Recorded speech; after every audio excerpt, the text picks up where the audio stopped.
ভাৰতীয় জনতা পাৰ্টি ৰাষ্ট্ৰীয় সমিতি আৰু অসম ৰাজ্যিক সমিতিয়ে যি সিদ্ধান্ত গ্ৰহণ কৰি দৰং আৰু ওদালগুৰিৰ লোকসভা সমষ্টি আমাৰ সকলোৰে জনপ্ৰিয় সাংসদ মাননীয় দিলীপ শইকীয়া মহোদয়ক যি আমাৰ অসম প্ৰদেশৰ সভাপতি নিযুক্ত কৰিলে তাৰ বাবে আমি দৰং জিলা ভাৰতীয় জনতা পাৰ্টি আনন্দ প্ৰকাশ কৰিছোঁ আৰু লগে লগে যোগ্য ব্যক্তিক যোগ্য স্থান দিছে।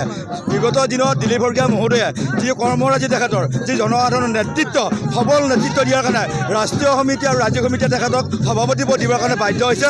আগন্তুক দিনত দলক আৰু অধিক গতিত আগুৱাই নিব বুলি আমি আশাবাদী আৰু কাৰ্যকৰ্তাসকলে তেখেতক অনুসৰণ কৰি আগন্তুক দিনত আমি ভাৰতীয় জনতা পাৰ্টিৰ সকলো কাম কাজত আগবাঢ়িম।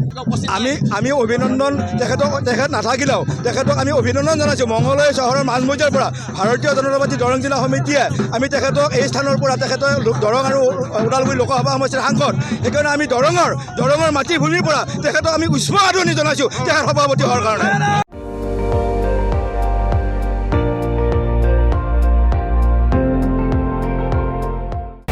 আপুনি চাই আছে ND24, সৰ্বশ্ৰেষ্ঠ নহয় সৰ্বোত্তমৰ দৌৰ।